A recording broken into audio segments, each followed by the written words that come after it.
So it's nice to get young blood in here too, because they know how to do things that some of us don't know how to do.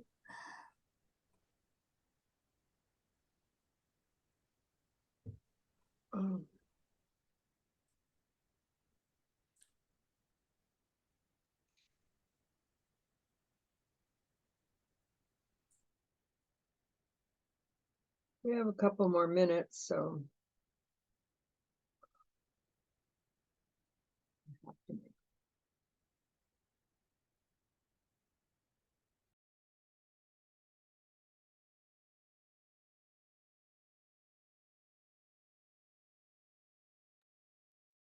Suzanne? Hello? I had a further chat information. Carol Hawk's new member had an emergency and left the meeting, but she would like to know the name of the member who is in Echo Park. That's nearby, and she'd love to connect. So if that member would like to connect with Carol Hawks, put it in the chat and we can probably arrange that to happen. Okay. Thanks so much.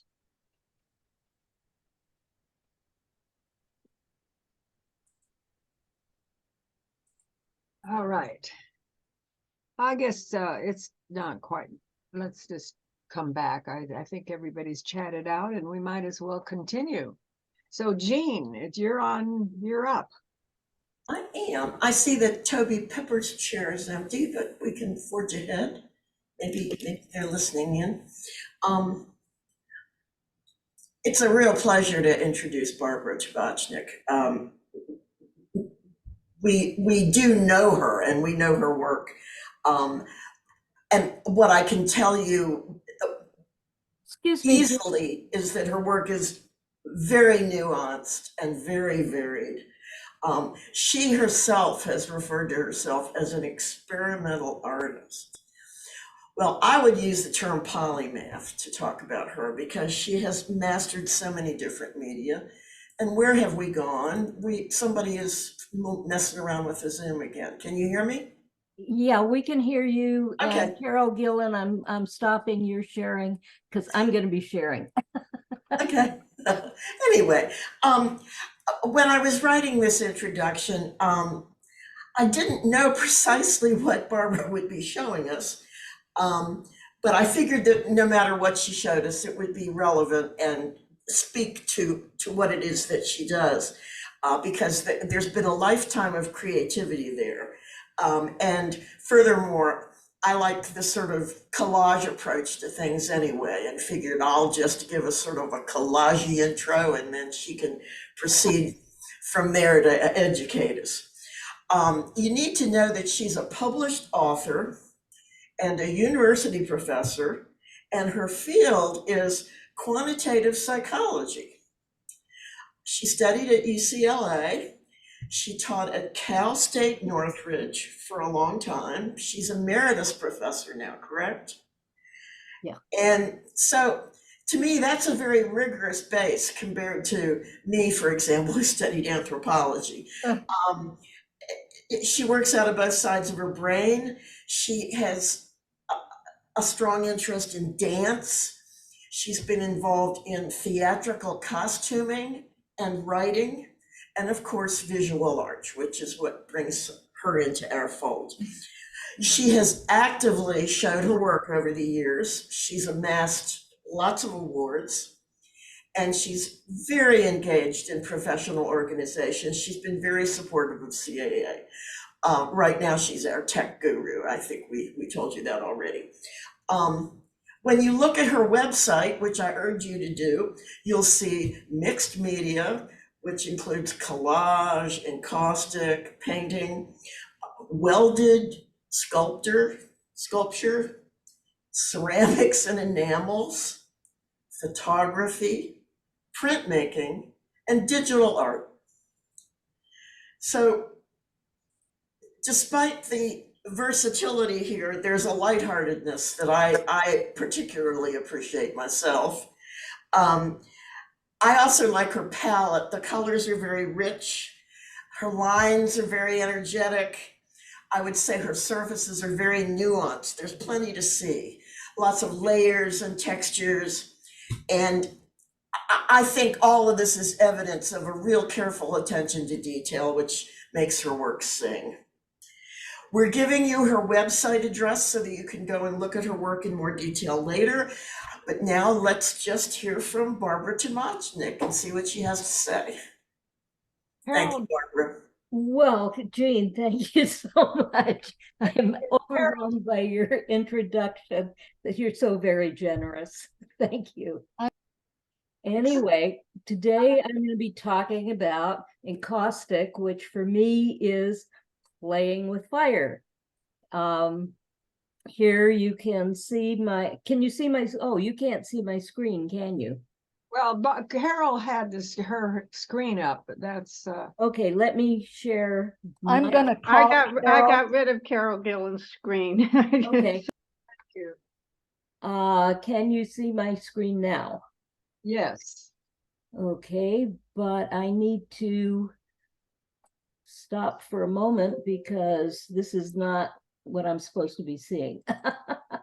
So if you'll bear with me just one moment.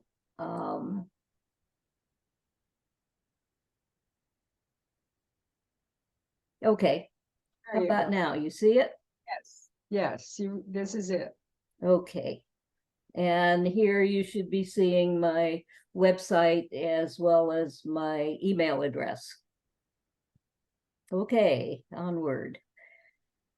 It is play, by the way. Encaustic is, for those of you who may not be familiar with it, it's basically beeswax with some Damar resin added to it so that it hardens a little bit. It never hardens completely. But I've been doing encaustic for about 12 years now. And I've listed here my mentors. The first two, Lisa Pressman and Benny Burstein, teach at Snow Farm, which is an arts and crafts camp, adult summer camp in Western Massachusetts. It's a beautiful setting. They have intensive workshops from 2 to 5 days. And with Lisa and Benny, I had 5-day workshops with each of them in encaustic. I've also done about 12 other workshops at Snow Farm, although none recently because I'm too tired. Also, I want to thank Patty Atkinson. Patty is an encaustic artist who has a studio here in Sherman Oaks in the San Fernando Valley. She teaches out of her home studio, and I've taken a few private and also semi-private lessons with her at her studio. There's also probably hundreds of YouTube videos on encaustics. So if you are interested, there are lots of resources out there. Let's see, I need to do a little something here to not show everybody. Well, let's see if I can move that out of the way. No.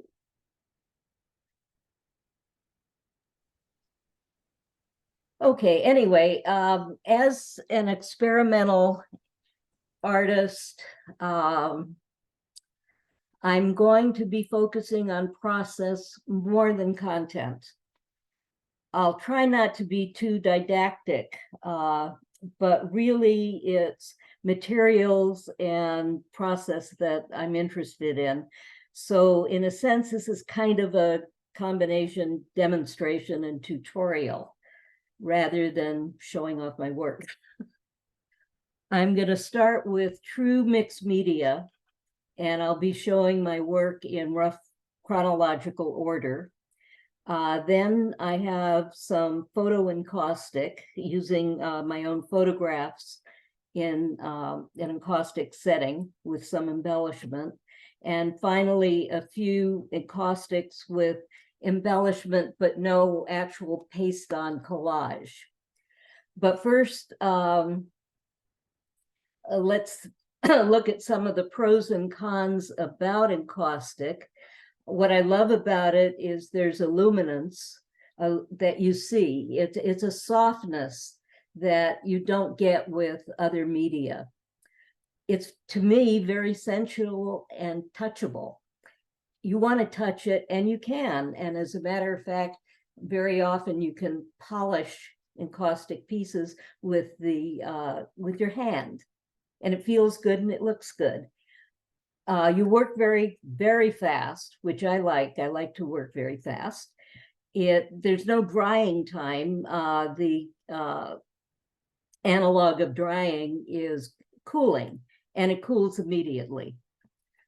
Very, very versatile, and I hope to show at least some of that versatility. And it also combines very well with oils, watercolor, inks, pastels, oil pigment sticks, and the like. Some of the difficulties are, first of all, you do need ventilation, even though it's not toxic unless it gets way hotter than it needs to be. But you still need good ventilation for it. It can get very expensive. It's also sensitive to weather conditions. You can't, for example, work outside in the summer because it'll never cool. And people, I understand, on the East Coast, have to make sure that their rooms are warm enough that the encaustic will melt enough to work with it. And finally, it doesn't play really well with acrylics. There are some exceptions, but generally speaking, if you're an acrylic artist, you have to kind of do that separately. So first, let's take a look at my studio. And this is an overview. I'm sharing the studio with storing some of my digital art, and also over in the corner here, if you see my gift wrapping. There's also over on the left, which you can't see, a closet with shelving and another set of shelves in which I store supplies.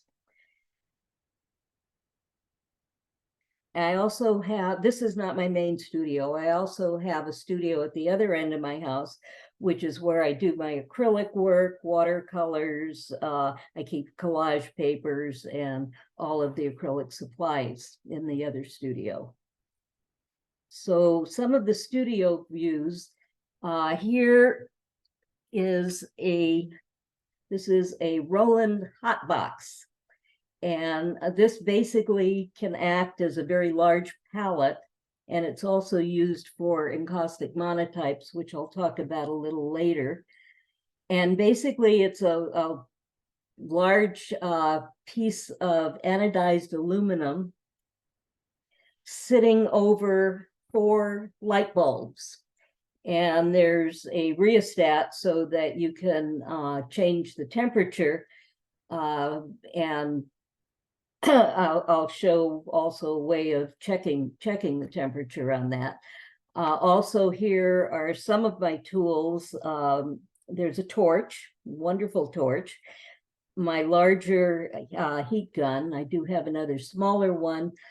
Over here, I have a fire extinguisher, which fortunately I've never had to use yet.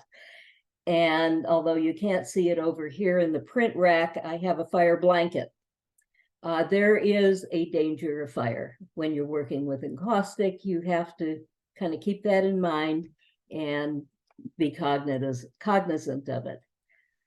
Here's my ventilation system. This is a fan where the air is blowing out from the room toward the outside. And I also have a ceiling fan, which I keep on when I'm working. And I also keep an eye temperature and make sure that none of my encaustics go above 220 degrees, which is where things start getting volatile. Here is the cheapy way to go, but also something I use in my work. This is just, pancake griddle, $20, probably get them cheaper used. And on this, I have 3 pots of encaustic paint, black, white, and medium.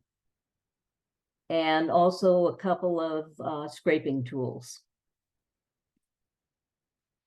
This is one of my storage tables, and on it are lots more pots of encaustic. Now, all of these are cool at this point, and the brushes are stuck inside. Basically, with encaustic, most people don't bother cleaning their brushes. They just get a brush for each color, stick it in the pot, and there it stays forever. Underneath, can't see it, I have some extra brushes and then a pile of stencils. This is my kind of main close by supply bookcase. Up on top, on the right here, are the pigmented encaustic sticks. Basically, these are very fat, very expensive crayons. And you can either melt them on the hot box over here, or you can melt them in tins and use them on the, you could put them on the hot box or on the griddle. And let's see, what else do we have here? We have a temperature, electronic temperature check. Some scraping tools on top. Down here on the second shelf, I have oil pigment sticks. I used to only have a few, now I've got a bunch. So I can't wait to start using them, although they're the messiest things in the world to use. This is a brayer. Here there are lots of scraping tools. Parchment paper, brayers, pan pastels, and just dry pigments, as well as some inks. And this is medium. Okay, this is what you use most of, and normally comes in little pellets. For some reason, this last batch I got has these sort of string things. Medium is mostly beeswax, and as I mentioned, a little bit of Damar resin, and it's about an 8-to-1 ratio usually. And you use this constantly. Okay, let's see some work. This is from my very first Lisa Pressman workshop. And I work generally on birch cradle panels. When I first started, I worked just on the panel itself without the cradle. And then if I liked the work, I would stick it on a cradle panel. Now I just work straight on the cradle panel. You can see the wood back in the background. I normally start with at least 4 coats of medium. Between each coat, this is the melted wax, and I fuse between each coat. That is, I apply the torch or heat gun to the point where it's soft enough that it will blend with whatever is underneath, whether it's the wood or the other layer of wax. And this is really important. You have to fuse between every layer of whatever you do. Otherwise, it's going to come apart. And I have had pieces that come apart. When you do collage, like this is, you press the paper into the warm wax, and then you do a coat of wax over it. You cover it with medium, and the encaustic acts as a glue. In this respect, it's kind of like acrylic, although as a glue, it's not as strong as, say, gel medium in acrylics would be. So you have to be a little careful with it. The red color here is just brushed on. It's melted red wax, the expensive crayons that I was talking about, and here as well. Okay, this is another similar piece. It's the same process, but here what I'm showing is some things collaged on which are not papers, but other kinds of ephemera. And again, you have to be a little careful with this, otherwise it's not going to stick. Also, I do a lot of scraping into the encaustic. Here you can see just a little bit of it, a few lines of scraping. By the way, I'm happy to answer questions as I go along. If you have any in the chat about the process, feel free to put it there. Carol is monitoring it and will interrupt me to answer the question. So far, no comments yet. No Okay. questions yet. Soon. Thank you. Okay. Okay, here I used this honeycomb mesh that's used for wrapping, and some scraping lines. In this case over here, I actually scraped too far, went all the way down to the wood. When your brush becomes a little, I like to say dry, but really it's cool, you create texture. And I'll talk more about that later because it's actually a process that I like a lot. Okay, this is from my second Benny Bernstein class. And here I've added texture by using a white tooth comb and just scraping across. There are layers here that you can see. And one of the things I love about encaustic is that the layers are muted. It's, which you may or may not like, or may not want. Unlike, say, even matte medium, encaustic is a little bit opaque. It's not thoroughly transparent. It's translucent. And so the layers, the underlayers, kind of fade out in a way that I like. Okay, this shows what I call overmelt or overburning. And some of the videos will actually warn you against this. You don't want to do it, but I really like it. It's kind of like acrylic pouring in that you never know exactly what's going to happen.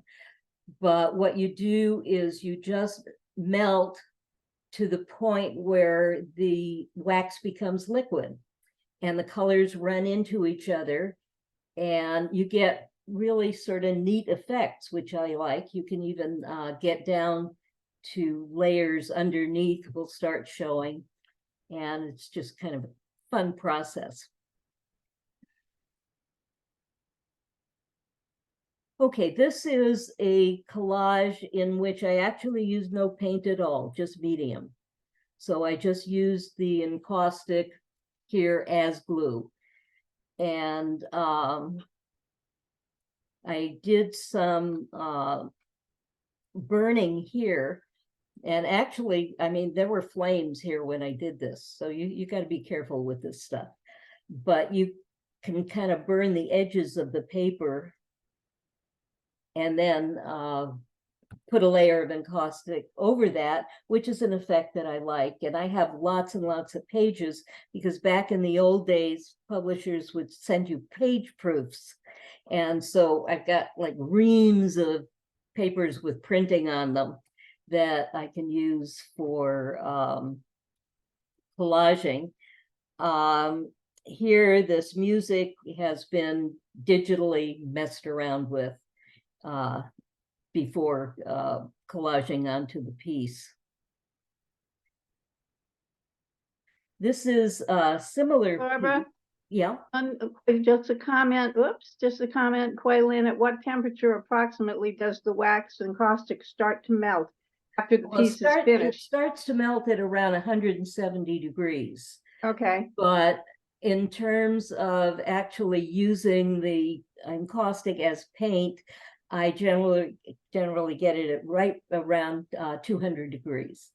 okay. And when does even the if you piece- set your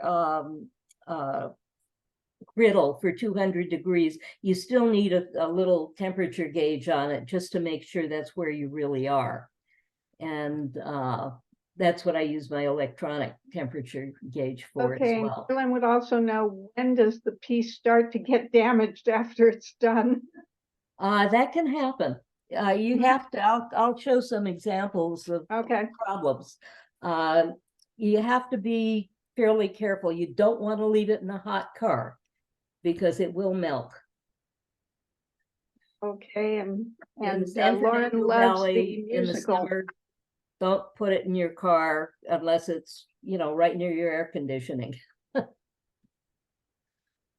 Okay, this one is similar to the one before, except I added some of that overmelt up on top. I love that combination of colors for overmelting because it makes these nice little kind of circles. And down at the bottom here, I have a digitally manipulated image of trees. You'll be seeing a lot of trees. I have a tree obsession.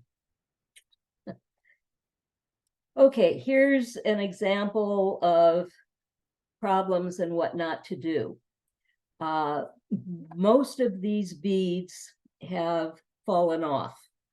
Some of them I stuck back on. This is one that I have at home, so I can play around with it.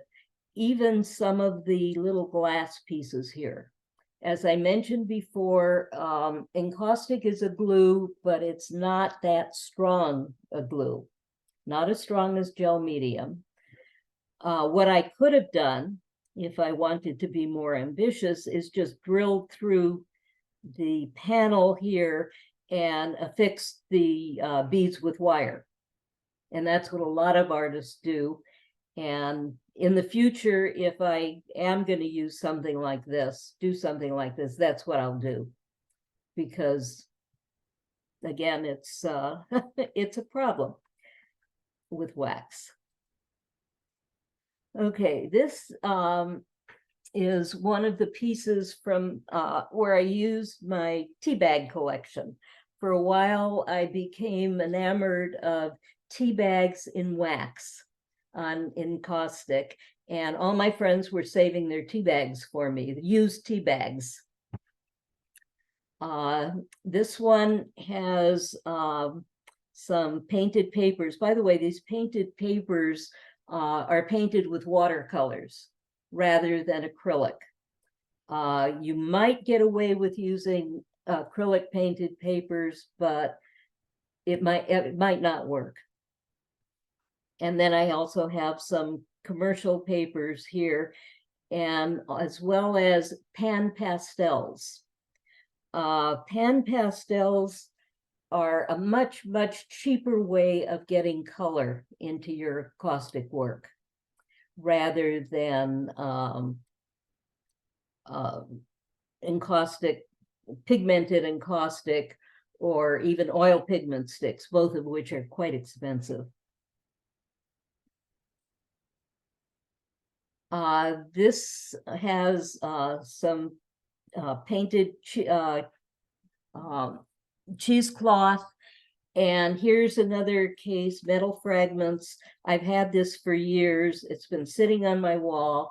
And for some reason, I bumped into it and it fell down and a few of these pieces came off.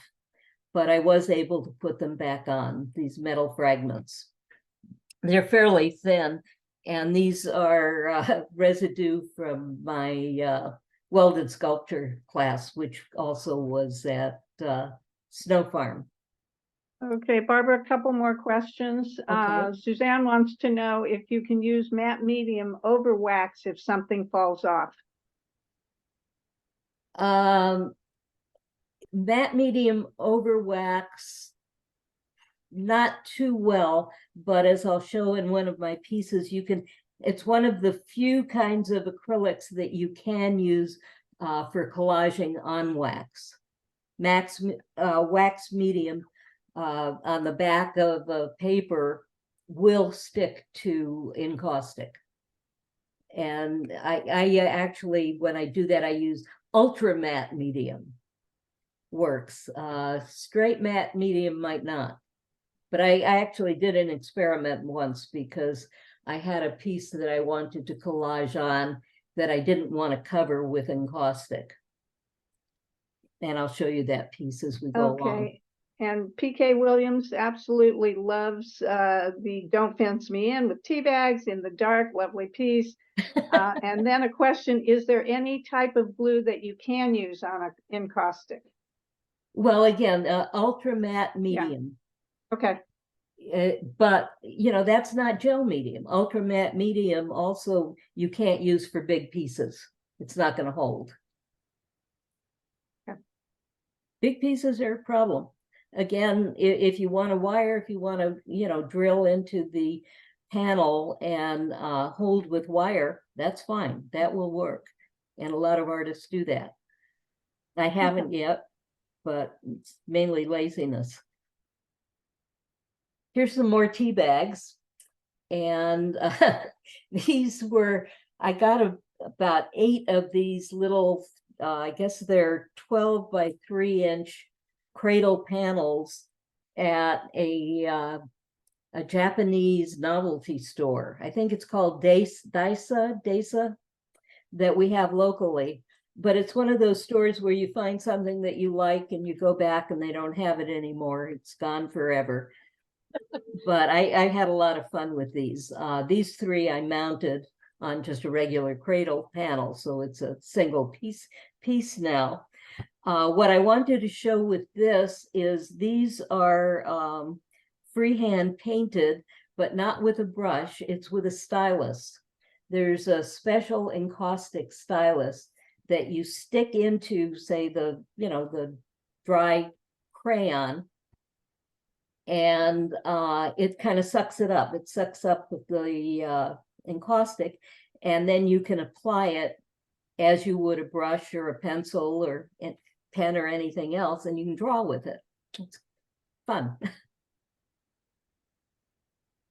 Okay, this is shows a couple of things new that I haven't shown before, one of which is sort of a problem.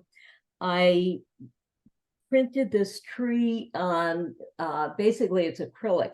It's the plastic sheets that we used to use for overhead projection. Printed on that, and that, of course, you know, plastic is a no-no, but I did it anyway. And I had the encaustic below and above. And when I fused the encaustic, I actually burned a little of the acetate. I didn't mind. I mean, I like it. I think it's fine, but it's something you have to watch out for if that's not what you want to do. Up above here is accretion. Okay, accretion is a texture that's created when you use a cool brush and you do many layers, one layer over the other, and the fusing in between is a very light fusing, because if you fused a lot, it would all run together. But if you just brush across the many layers, you get this kind of popcorn effect, which I like. And this is also the first slide I've shown that has a shellac burn. Shellac burns are great fun. Another one of those things you got to be careful about because you could actually get flames. You can do dry or wet shellac burns. This one is a dry shellac burn. I don't do that too much because I'm too impatient and shellac takes a long time to dry. But that is down here. What you do is you brush on the shellac and then you, in this case, wait for it to dry. And then when you torch it, and I used my small torch for this one, the heat pushes the shellac away from the heat. And so you get these wonderful, in this case, little circles that show. And I'll be showing more of the shellac burns as we go. Okay, Barbara, we have one question. Did you use the stylus for the marks on the bottom of the arboreal trees? Yeah, yeah. In other words, there were the tea bags were there. And then I just used the stylus to paint the tree. Okay, Okay, this has, the reason I show this is there's a real fun technique here. And that is with these papers, in order to get this sort of brown burned looking edge, you don't have to burn it. Use a brown stamp pad and you just rub the edges of the paper in it and it looks like you've got a burn and you didn't have to burn it. There's also pan pastel, kind of creating a vignette around the edges, and that's a technique I use quite a bit. And these trees were hand cut. I don't think I can do that anymore. I don't think my hands will take it. Okay, next image has a wet shellac burn. Now in this case, I added white pigment to the shellac because even though they call the shellac clear, it's not.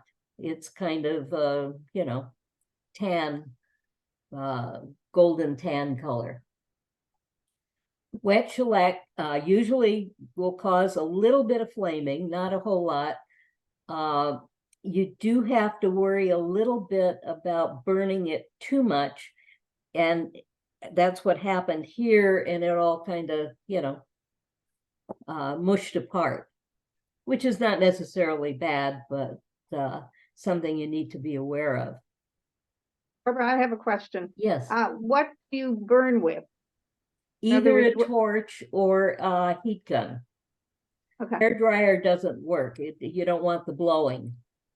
And I have a couple of heat guns. That torch I showed at the very beginning is what I use the most because torch is faster and I'm incredibly impatient.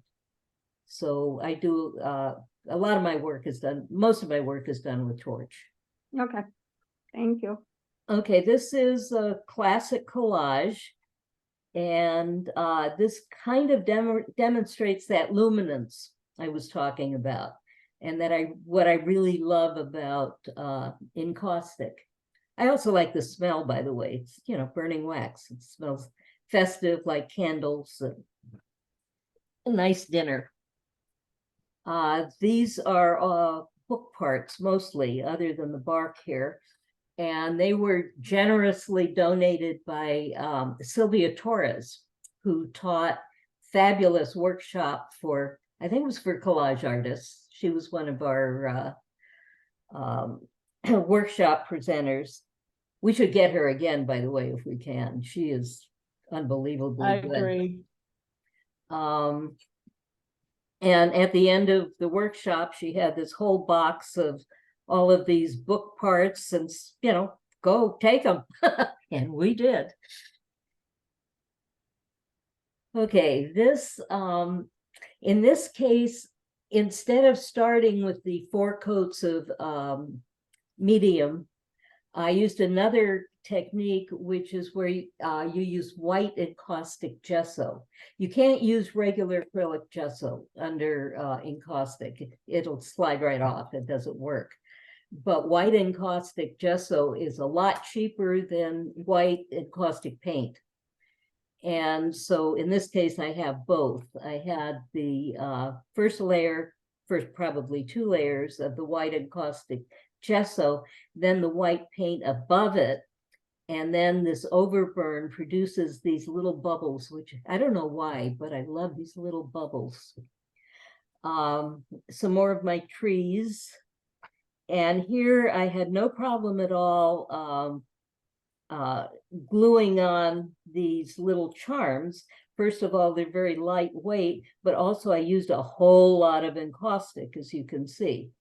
And this also demonstrates just how opaque it can get, because this was on a black piece of paper and it's quite gray. Okay, this shows that you don't have to use cradle panels. This was actually done on Bristol board. You can use even thinner cardboard than that. It's a much cheaper way to go, because panels cost money. Bristol board is a lot cheaper. This is just a lot of newspapers with melted wax on top. They're a little bit hard to display. You can put them, in a regular frame behind glass, or in a regular frame without glass. They don't need glass. Actually, fairly durable on top.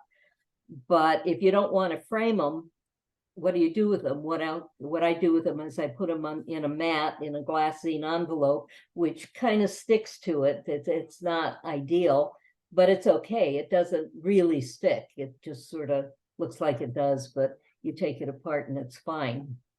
Yeah, Barbara, that I was thinking that would be a problem with a frame, with a glass. If you have it in a glass frame, much of the encaustic comes off on the glass. Well, it would if you have a very thin mat. If you have a thick mat, it's not a problem. Okay. The problem is you lose all that wonderful luminescence and that encaustic feel if you Right. put glass over it. It kind of defeats the purpose. Mhm. You could just mat this on a cradle board if you want. Glue it on. Okay, this is a funny one.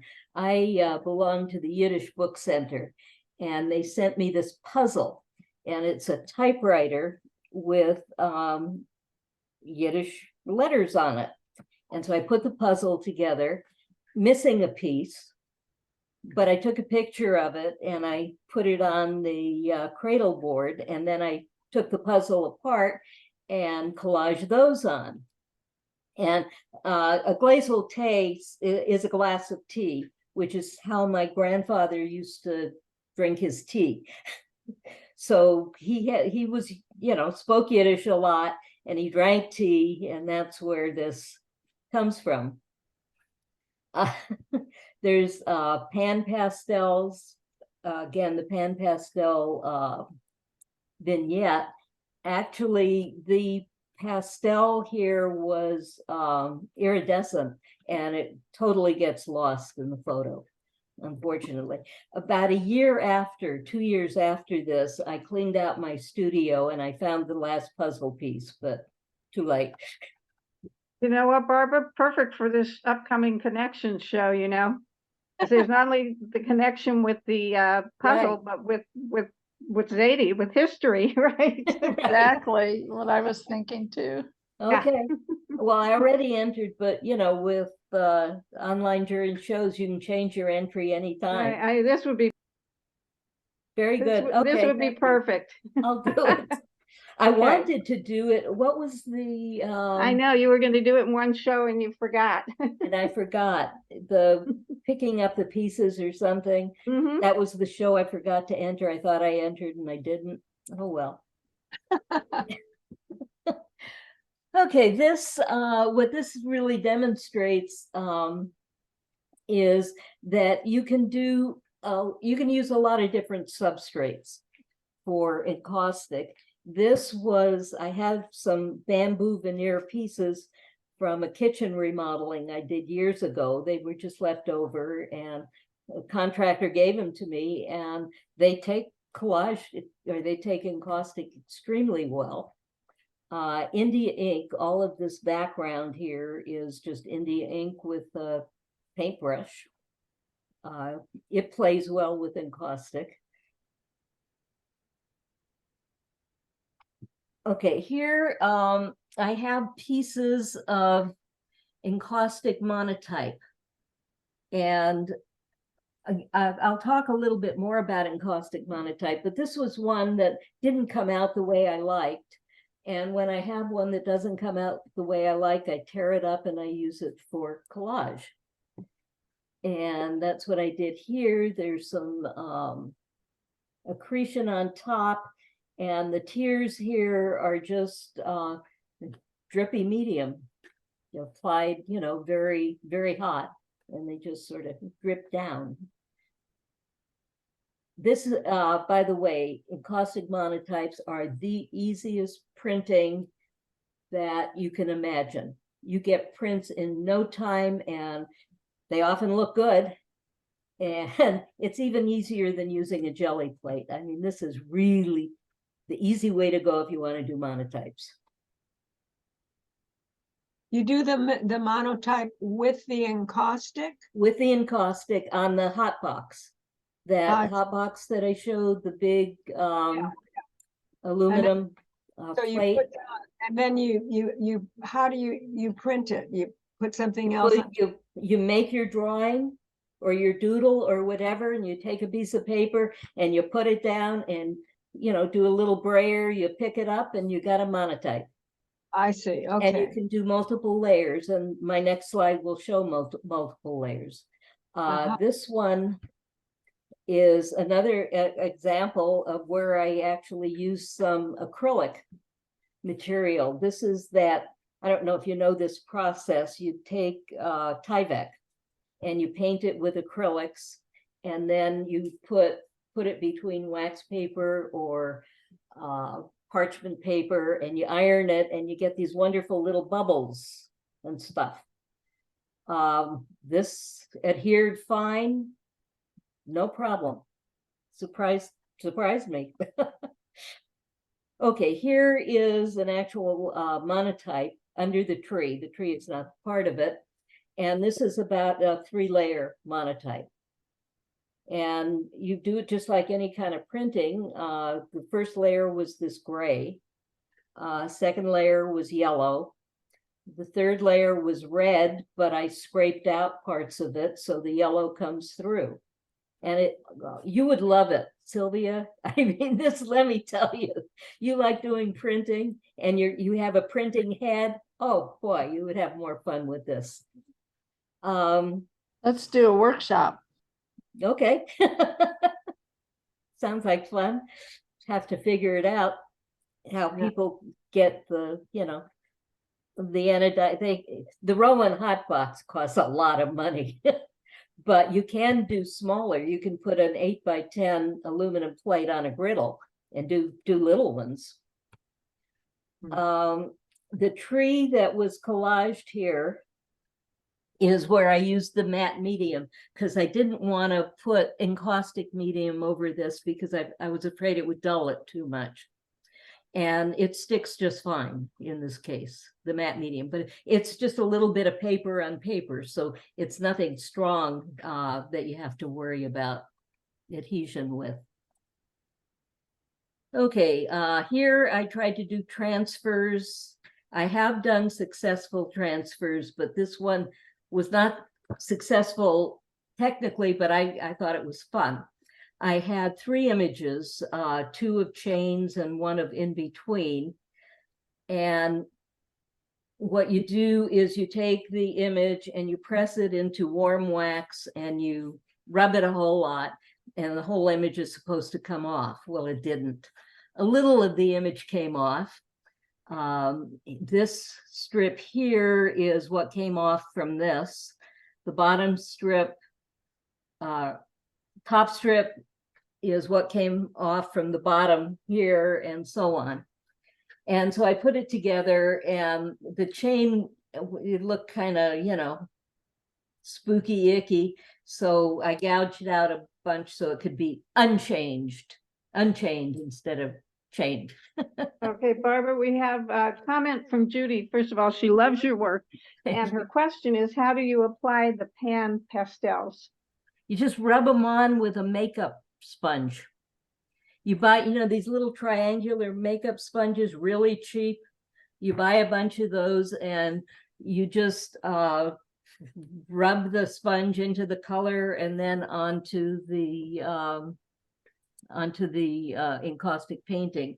Here, this is pan pastel is silver around the edges.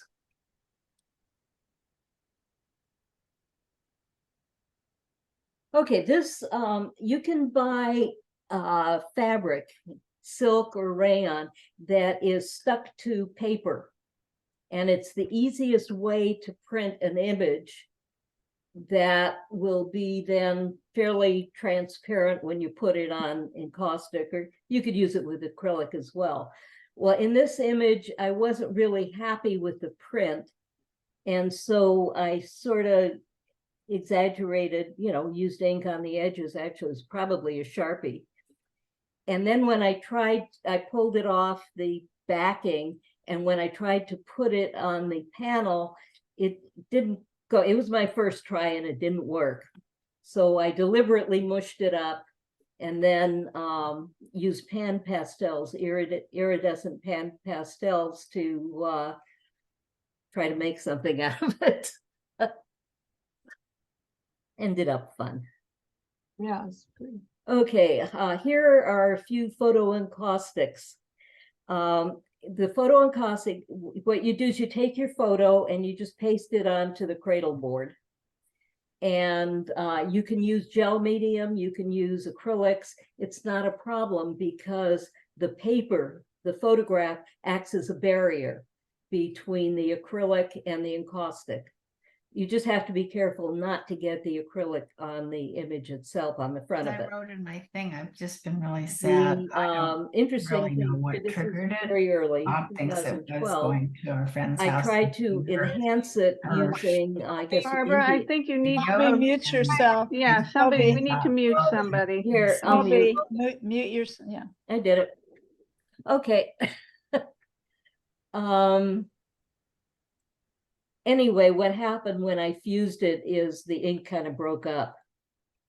That doesn't bother me a whole lot, but if you're a very picky artist, it would. I also use joss paper rubbings. I'd love to do that. There's a place in downtown LA that has joss paper. You get a ton of it for hardly any money at all. And it's gold, and sometimes you get silver, and you just, encaustic takes it very well when you just rub it on.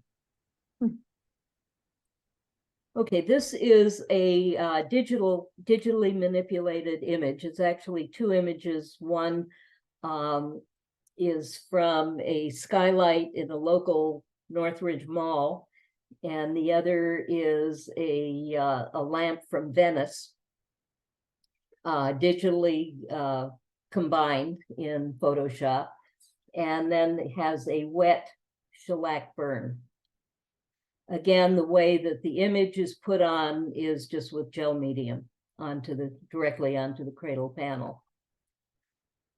This used another app. It was a tree and an app called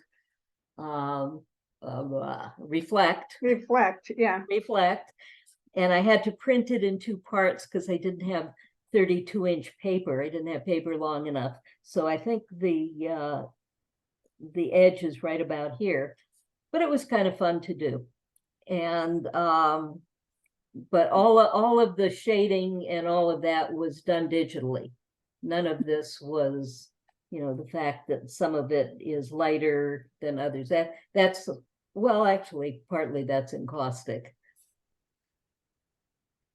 And this was on another piece of that bamboo veneer panel. Oh, this has a bunch of stuff. This is the first one I'm showing in which I used oil pigment sticks.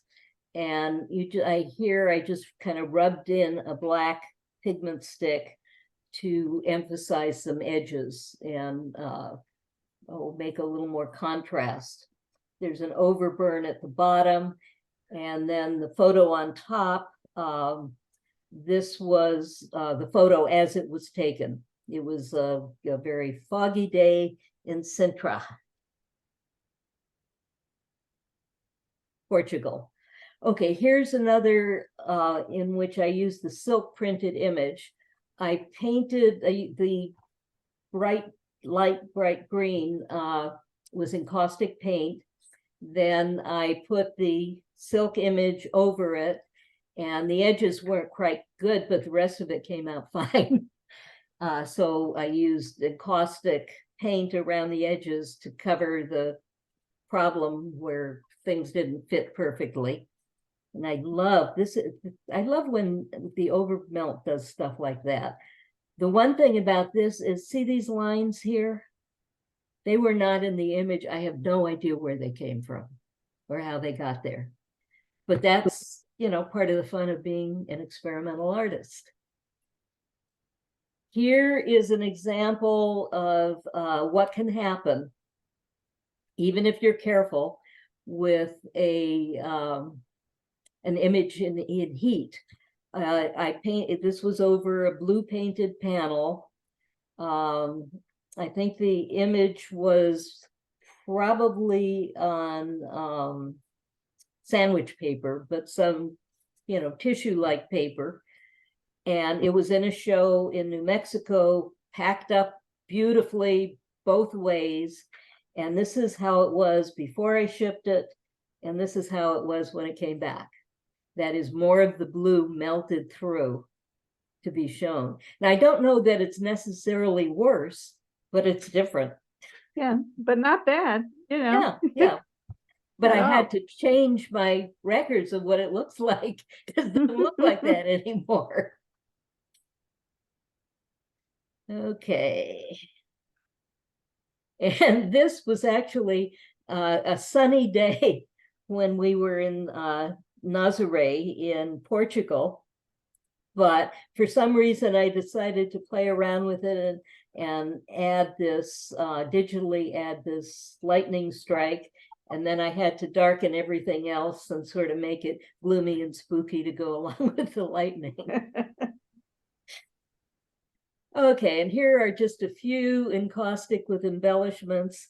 This is from my very, very first class, and it's still one of my very, very favorite works. I don't know why, it just does it for me. It's got Joss paper rubbings on it, and the only encaustic wax is black. All of the rest is pan pastel, all of the gold color.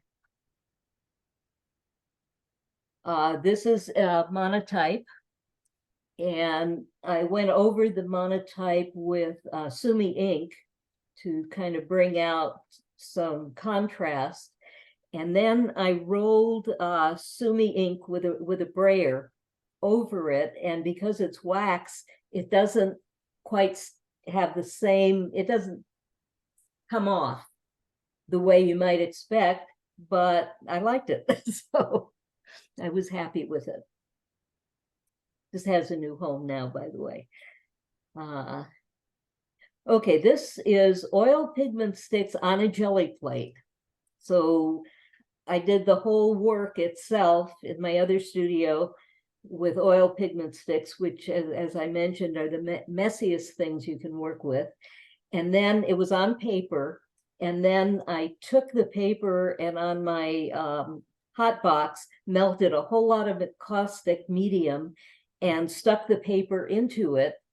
And so instead of waiting days for the oil to dry, it was immediately cool and could be touched and everything else from the encaustic. Okay, then finally, this one, what I wanted to show is what you can do with edges. Now, normally I don't,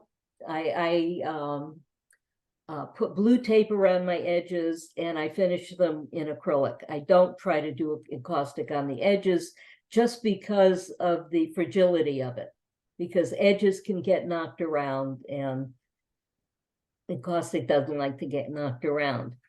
This is a Shusugi ban, which is great fun. You have to do that before you do the encaustic work, but you burn it like crazy. And then you take steel wool and you rub it so that all of the grain comes out. and then you wash it.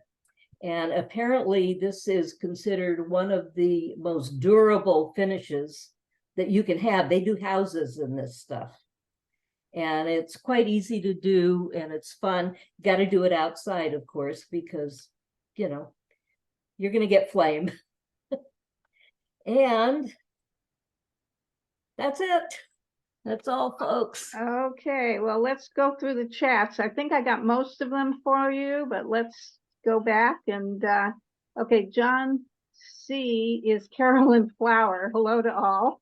Okay. Hi. And our Dennis Stanton was the new member, which I mentioned, and that we got. And Leslie also has work to share as well. We know Janice Stanton wants to share. Carol, Yeah, let's just do anything pertaining to Barbara first. okay, all righty. And got most of those possibilities. Let's see. I know we had Lauren saying that she loved the work somewhere down here. We got a lot. Let's see.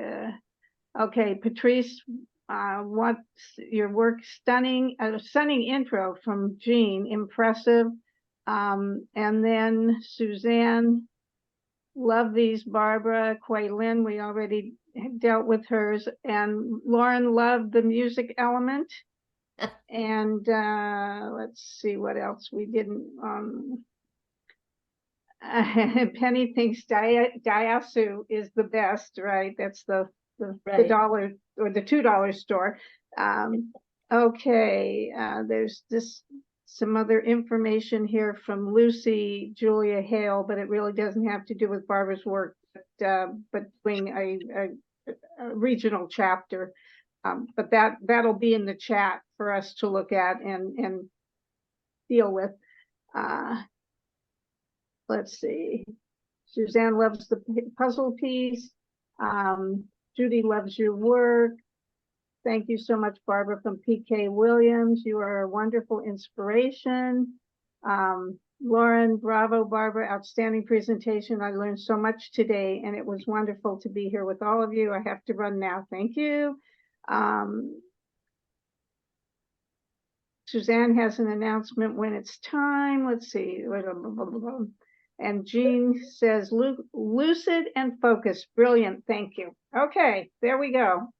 Yeah, Wonderful, wonderful job. Barbara, thank you Wonderful. so much. That was just a fantastic and intricate experience, and to hear all of your ambition in doing all of this is a lot of work, it seemed to me, and everything was just clear and wonderful.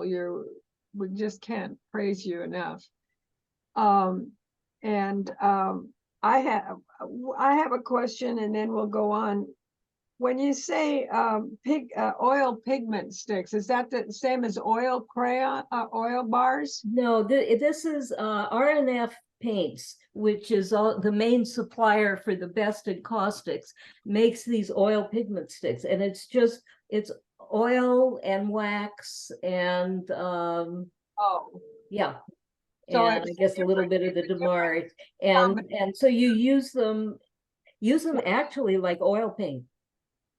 I see, but so it's different than oil crayons, or oil pastels or any of the other, because it has wax in it, and it has wax in it. So you can know. Thank you. But it's mostly oil and whatever oil gets mixed.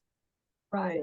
Medium. I have another question because maybe I'm slow, but sometimes you could just do like a collage. You put your medium down in the collage and then put the encaustic on top. Mm-hmm. And then other times you put the encaustic and then add to it with more encaustic, is like later. Yeah, usually you end with a coat of encaustic medium.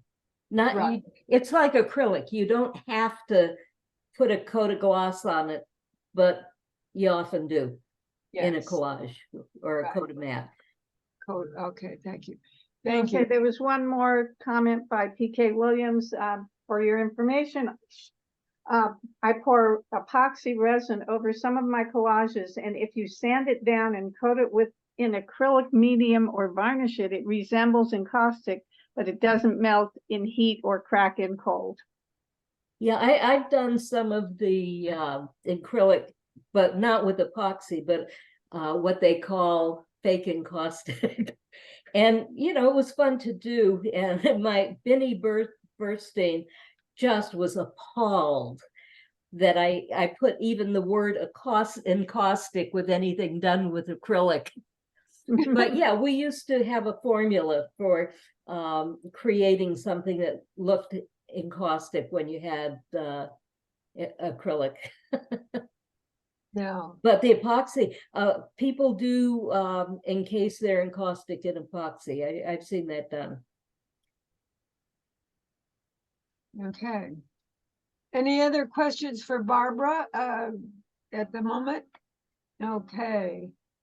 Wow, it was very exciting and very entertaining and with so much information, Barbara. Thank you again. Really wonderfully delivered, I must say, organized. I admire, I have to say it again, your ambition and your energy to do all that. It made me tired just listening.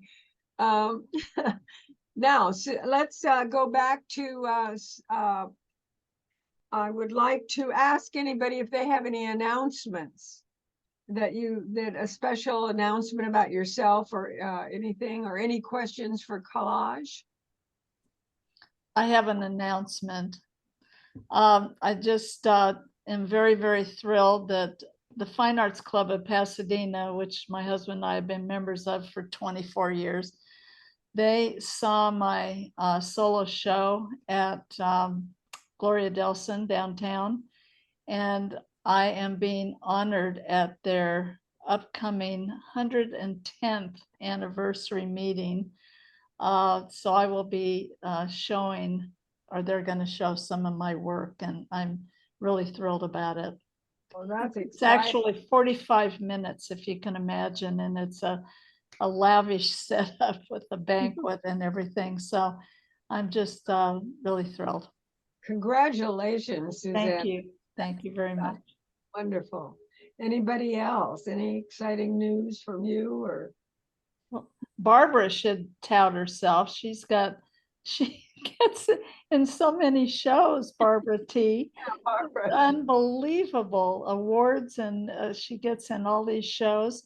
And Patrice should talk about her upcoming exciting thing. Okay, you twist my arm. Well, this is exciting. This is my very first exhibit. In other words, everything has been in my garage up until this point. So this is the first time any of my work is going to see the light of day. I'm going to be highlighted at the Orange County Airport, the John Wayne Airport. Lovely. The airport has a rotating set of exhibits that highlight local artists. And so I will have 3 pieces on display starting October 6th through the middle of November. So it's exciting and nerve-wracking, but thanks, Suzanne. Wonderful. That's great. Congratulations. That's exciting. Thank you. Anybody else? I'll tell you what, we can, if you have something you decide you want to say, you can offer it. And in the meantime, I can have Suzanne bring in any of the new members that want to talk about themselves. We'll kind of put all of that together. And where did Suzanne go? I'm right here. Oh, there you are. Okay, so this is the show and tell for any of our new members who are here. If you'd like to just reveal yourself, say hi, and if you have a piece of your work that you would like to put up on the screen, please share it with us. You know who you are. Here you go. Okay, Rachel, in the chat, Rachel gave her artintheloft.organization, Alpina, a website. put that there because people are talking about their work. I've just started doing collage work, but I've done Aha. photography, and Art in the Loft is a gallery and sort of art school in Alpena, Michigan, which is on the index finger of Michigan. It's up north. Michigan gets narrow up here, so it's about 60 miles across to the Petoskey area, and then Traverse City is down here, and Mackinac Island are up here. So I just had 3 photos accepted in a jury show there called Medals, and then I could walk over and get my collage that was in a show, the jury show last year. So I'll walk over and get that. So, but I'm just starting, and that's why I decided to join the group. But give me a moment and I'll come back. Okay. Hi, can I talk about my show, what I'm in? Sure. Okay, Well- I have a piece in LAAAA.com, you know, the Los Angeles online. That's why I have one piece in. Good, congratulations. Thank That's always a good show. What's the name of the show? I never remember the name of the show. Oh, okay. Yeah, I'm Just in go it. to- Quick. Let me see if I can Remember, she's in the find it. show. Remember, she's in the show. That's good.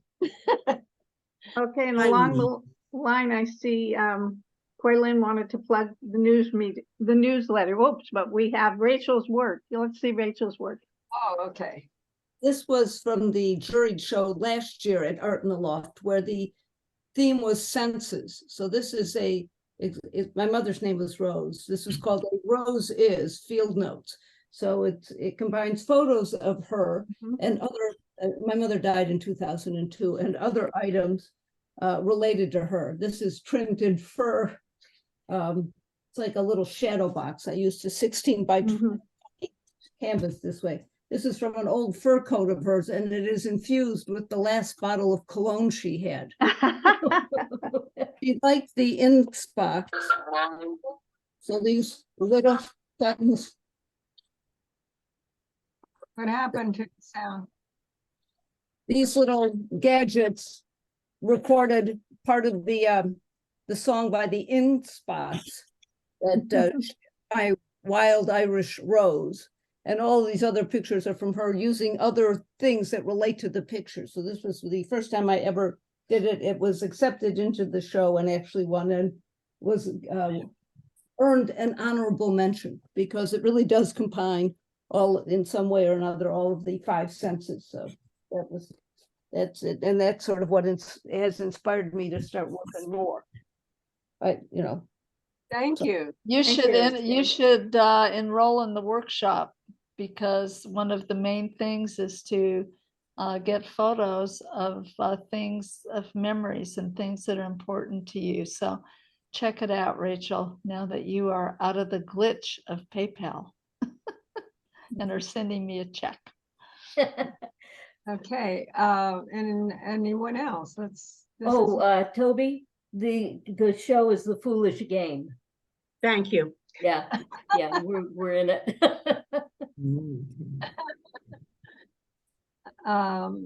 Anyone else? I think Lorraine wants to share. You see me? Oh, there's and Janice. Yes, I see Janice also. So Lorraine, where's Lorraine? All right, Me, Lorraine Glessner. I'm just a new person. I don't know if we're sharing shows now or new people.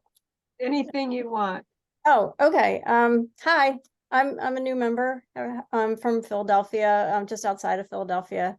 I have been working and teaching encaustic and collage for 20 years. Wonderful talk, Barbara. I'm also a tier artist at RNF Paints. So if anyone has any questions about the RNF paints, you can ask me, and Barbara, of course. And that's very briefly about it. I don't have any pieces that are small enough to show. So if you'd like to see my work, I'll put my Instagram in the chat and you guys can visit that. And my website, whatever. Good, thank you. Yeah. Where are you in New Mexico? I'm in Philadelphia, Pennsylvania. Oh, I'm sorry. Lorraine? Yes. Oh, it says There might be another Lorraine here. I don't know if there's another Lorraine. Is there another Lorraine? I'm just looking at you, Lorraine Glessner. Yeah, it says I'm from New Mexico. It says new member. New member. I'm pulling up Mexico. I'm sorry. Yeah. From New Mexico. I love New Mexico. Emmy. I have you, Emmy. Okay. Thank you, Lorraine, and welcome. And yes, we're gonna love having you with us. Thank you. Janice Staton would like to say something, and here she is. Yeah, I just want to say hello to everyone. It's my first meeting. I'm a new member. Barbara, that was a terrific presentation. Thank you. Your work is inspiring and wonderful. If you'd like to see a few pieces of my work, can I screen share? Is that? Sure. Yeah. Okay. Let me make sure I have it set up for that. Oh. Yes, So- you may, yeah, you can screen share. I don't know why they look so small, but anyway. Oh, here we go. Okay. So Ooh, I love it. yeah, so the two on the left are on exhibit right now. I'm in a group exhibition here on the east end of Long Island. I'm part of a group of artists called Folio East, and there are group exhibitions in various locations on the East End in which my work appears, and then the two on the right are just two other recent pieces. We're only seeing You one. only see one. Yeah. Oh, do I need to click on them, or because they're all on my?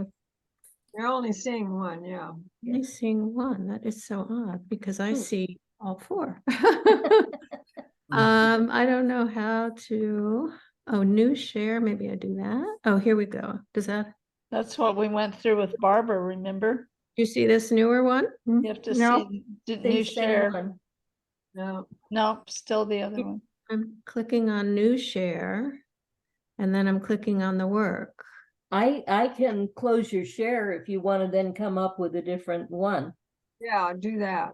Okay. Stop share. Shall I do stop? Okay, try sharing again now Okay, with a let's different image. now with a different piece. Nope, No, same image. Same one. Same problem we had with me with the presentation at Yeah. the meeting. Yeah. That's really odd. Well, anyway, I will happily put my website and my Instagram information on the chat Great. and invite, anyone who's interested to come and take a look. And I have to run soon, but I look forward to connecting with you all again in the future. And before you go, Welcome. again, we have so many New York members, and you are obviously involved with other organizations that possibly members do collage. If How you would we have- connect with one another? have an interest in maybe pursuing the idea of a New York CAA chapter, please reach out to us because we've got a lot of New Yorkers. And how would the New York members connect with one another? Well, you would have your own chapter, and But prior to that, I mean, just to sort of, we would. If all the New York Whoever's people could- interested in maybe doing it, we would provide all those members to that person. We're just thinking about it because during COVID, we got so many out-of-state members, which we had never had many before. Right. So now we're international, actually. Terrific. All right, well, something to think about and work Yeah. on. Okay, thank you. Thanks Thank for coming. Okay, everyone. Welcome. We'll see you again, I'm sure. Thank you. By the way, the chat I am going to put the chat up on the website. So if people want to put anything in the chat that they want everybody to know, go ahead and do it because you'll be able to go back to it.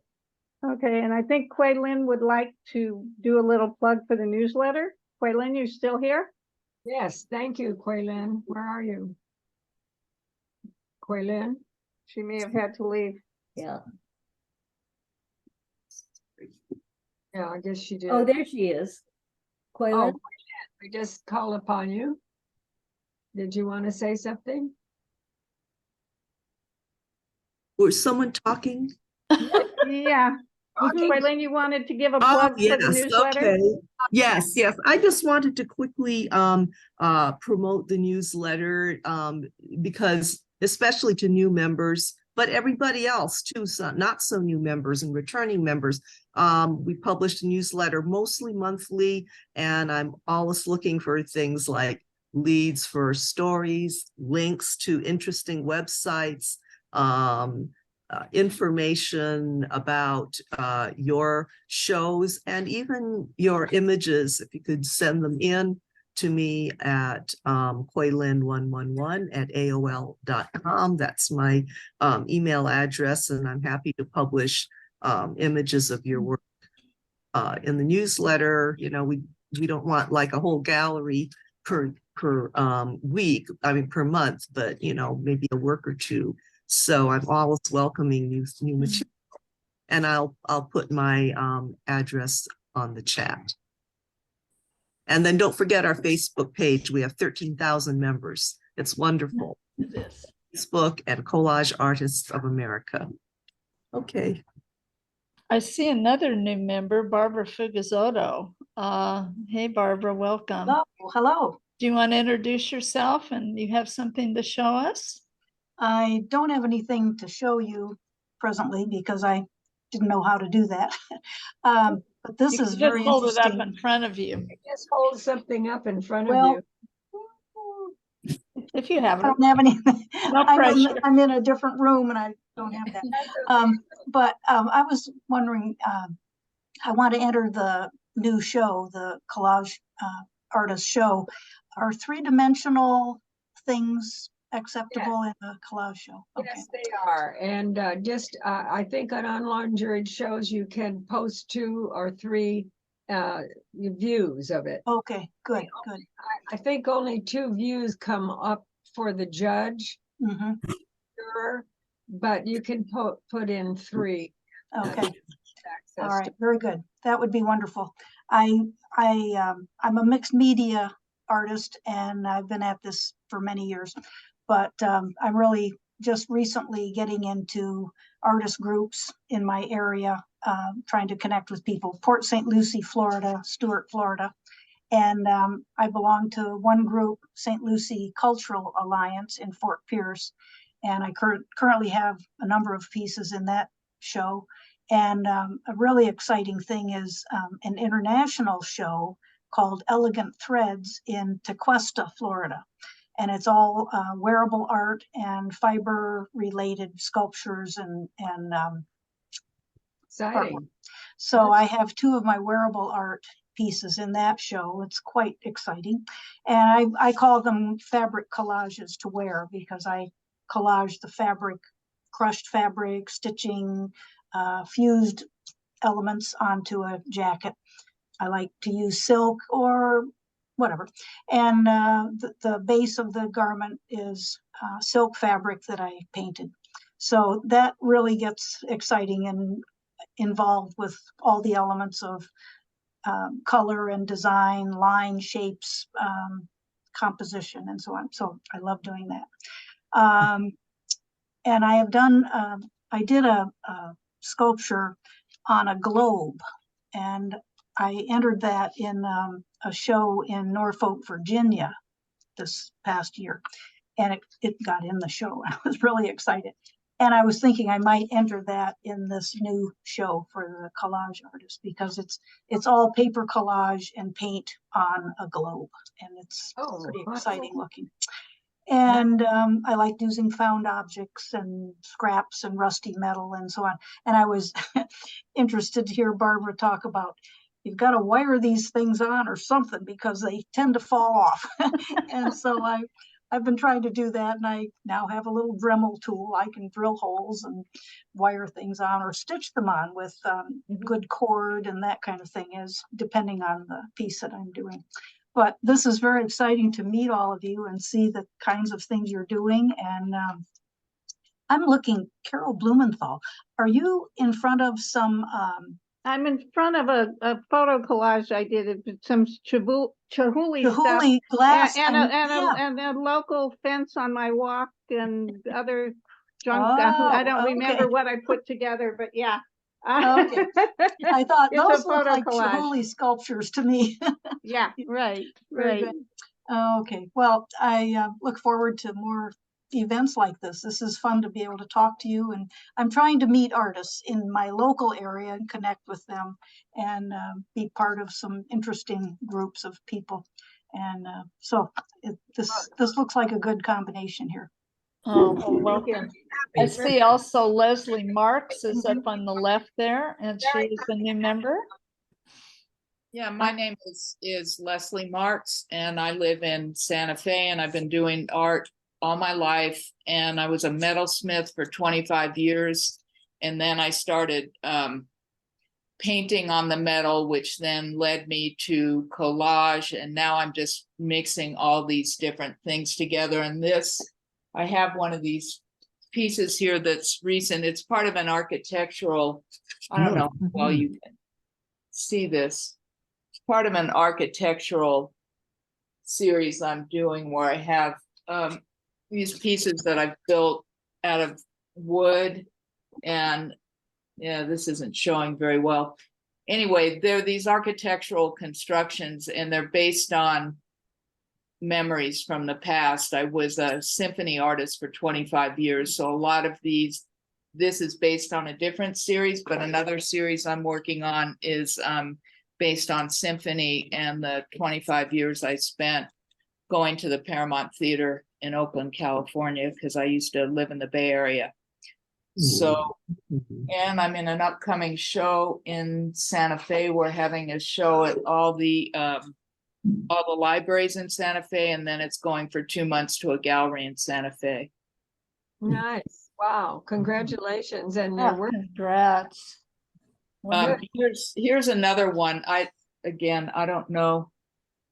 Yeah, we can see a little bit. And what is the surface Hold that it up again, Leslie.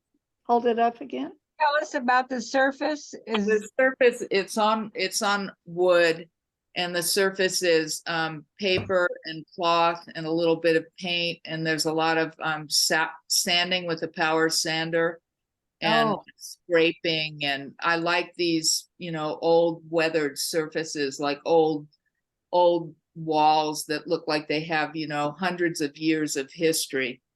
Yeah, good. Thank you. That's nice, and good luck with the exhibits. Thank you. Anyone else? We're dwindling here, but it's exciting to hear all these new people and what's happening.